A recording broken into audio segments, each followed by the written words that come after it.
네, 여러분 반갑습니다. 인사이트 TV 2021년 7월 29일 지금 시각 오후 3시 47분이네요. 예, 장은 마감이 됐고요. 자, 이번 시간에 종목도 그 현대제철 얘기를 좀 해볼까 합니다. 현대제철. 예. 일단 그 현대제철에 제가 좀 말하는 이유는 전방 산업이죠. 건설, 자동차, 가전 이런 전방 산업에 대한 수요가 여전히 견조한 상태다. 제가 봤을 때는. 그리고 원자재 가격 인상에 따른 올해 하반기 판매 가격 인상 가능성이 꽤 높다. 제가 보기엔. 그래서 하반기에 자동차용 강판하고 중요하죠. 조선용 선박에 들어가는 후판 가격을 추가로 또 인상할 가능성, 확률이 매우 높다. 그렇게 보고 있습니다. 그래서 그 근거는 철광석 가격 상승과 계절적인 수요 증가이다. 그래서 3분기, 올해 3분기의 영업이익도 증가할 것으로 기대가 되기 때문에 그렇습니다. 그래서 현대제철을 말씀드리는 거고요. 참고로 현재 그 철광석 가격 시세를 보면 여기죠. 그래서 요게 이제 2021년도 올해 초, 그리고 요게 4월, 5월, 6월, 7월 한 달 단위로 보고 있는 건데요. 지금 여기 와 있어요. 그래서 쭉 철광석 가격이 올랐다가 잠깐 빠졌다가, 이건 이제 중국 때문에 그렇죠. 그리고 다시 올랐다가 살짝 올랐다가 다시 또 살짝 빠져서 지금 여기 와 있는데, 그래도 전체적인 추세를 봤을 때 철광석의 가격에 대한 추세는 꺾이지 않았다. 우리가 그걸 알 수가 있겠죠. 지금 보시면, 그죠? 여기 꺾이지 않았다. 아직 완전히 꺾였다고 보기에는 어렵다. 즉 철강석 가격이 하락 추세로 돌아섰다고 말하기는 어렵다. 그렇고, 근데 한 가지 이제 그 변수는 있습니다. 뭐냐면 중국인데요. 중국의, 구체적으로 말해서 중국의 감산 여부다. 철강. 그래서 중국 정부가요, 자국 내 철강 업체에 감산하라고 지금 압박 중에 있습니다. 그래서 왜 그러냐? 탄소 배출량을 줄이기 위해서 그런 거거든요. 중국이. 그래서 이 감산에 대한 기대감으로 중국의 철강 가격 인상 조짐이 지금 나타나고 있고, 중국에서 철강 가격을 올리면 우리 국내 철강 업체들의 경쟁력도 올라간다. 왜?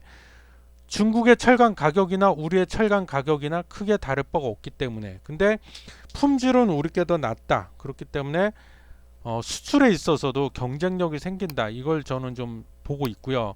그 다음에 다만 한 가지 리스크가 없냐? 있긴 있습니다. 한 가지 리스크는 있는데 요거는 좀 우리가 주의를 해야 되는데, 뭐냐면 미국하고 유럽 연합이 탄소 국경세를 도입한다고 하죠. 그래서 지금 예정은 내후년 2023년도에 요걸 도입을 해갖고 2026년부터 본격적으로 부과를 한다. 이렇게 되면 철강 업체들한테는 뭐 좀 안 좋은 소식이긴 해요. 그래서 근데 하지만 이것도 우리가 너무 여기에 이렇게 연연할 필요가 없는 게, 이미 우리 기업들이요, 한국의 탄소 가격을 이미 부담을 하고 있습니다. 그래서 톤당 1톤당 15달러로 가정을 하고 있는 만큼 유럽 연합하고 미국이 이것을 고려해서 탄소 국경세를 1톤당, 지금 얘기 나오는 거는 50달러 수준이라고 하는데, 우리는 이미 이거를 반영을 해서 부담을 하고 있다고 봐야 되기 때문에 톤당 35달러 수준으로 감면해 줄 확률이 높다. 그렇게 되면 유럽 연합하고 미국의 탄소 국경세 도입에 따른 수출 감소율, 이건 예상인데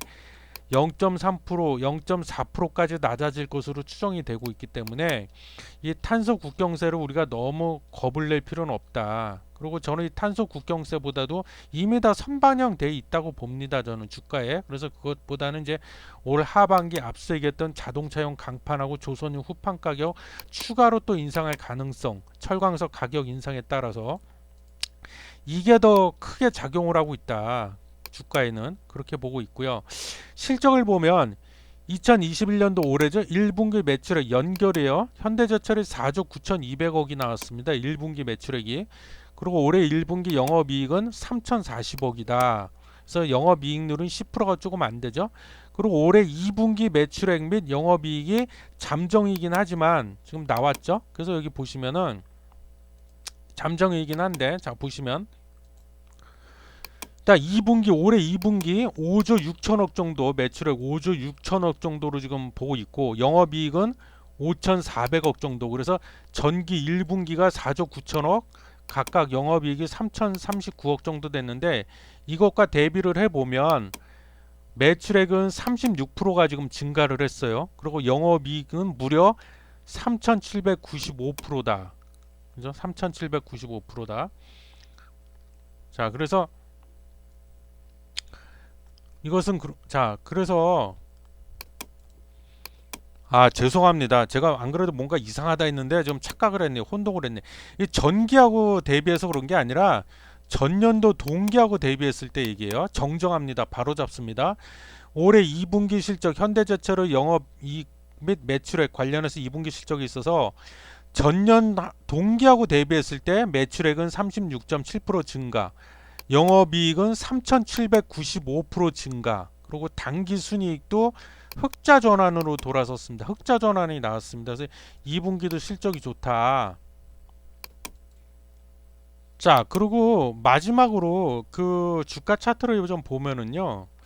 주가 차트를 보면 이거죠. 이건데 장은 마감됐어요. 근데 이게 그 여기 보시면은 쭉 상승했잖아요. 정배열을 이루면서 쭉 상승. 그래서 5월 11일 날 최고점 63,000원을 찍었고 그 뒤로 좀 미끄러졌습니다. 그래서 21선 깨고 61선까지 터치가 나오고 최근 들어서는 121선까지 뚫고 내려갔는데 그래서 이제 바닥에서 지금 올라오고 있죠. 스물스물 올라오고 있는데 여기까지 올라갔다가 이렇게 내려간 이유는 피크 아웃 얘기가 많이 나왔습니다. 그래서 무슨 얘기냐? 현대제철뿐만이 아니라 사실 그 다른 철강 업체들도 올해 2분기가 실적 피크를 찍을 것이다. 정점을 찍고 3분기, 4분기로 가면 좀 내려갈 것이다. 실적이 안 좋아질 것이다. 그런 예상치, 즉 피크 아웃 이런 얘기가 많이 나와서 이렇게 됐던 건데 최근에 양상이 또 달라지고 있습니다. 아까 그 3분기에서도 아까 제가 앞서도 얘기했지만 3분기에 자동차용 강판하고 선박용 후판 가격을 추가 인상에 나설 것이다. 그리고 뭐 중국 정부의 또 그 감산 압박 이런 거 얘기했었잖아요. 제가 말씀드렸잖아요.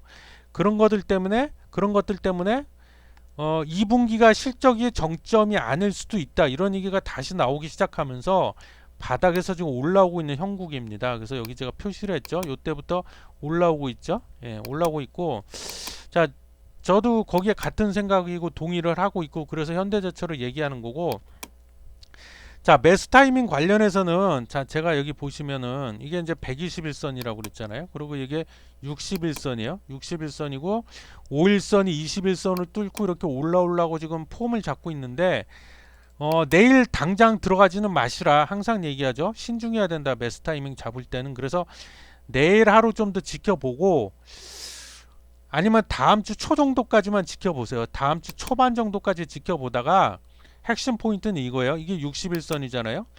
근데 이 5일선이 내일이나 다음 주 초반까지 봐서 이거를 이렇게 뚫어내지 못한다. 그러면 매수는 하지 말고 매수하지 마시고 더 지켜보셔야 돼요. 근데 내일하고 다음 주 초반 정도까지 봤는데 좀 뚫어냈다. 이 61선을 이렇게 뚫어냈다. 그러면 매수하셔라. 그렇게. 그래서 현대제철 주가 전망 포함해서 현대제철 왜 현대제철인지 이유에 대해서 말씀드리는 시간을 가져봤습니다. 감사합니다.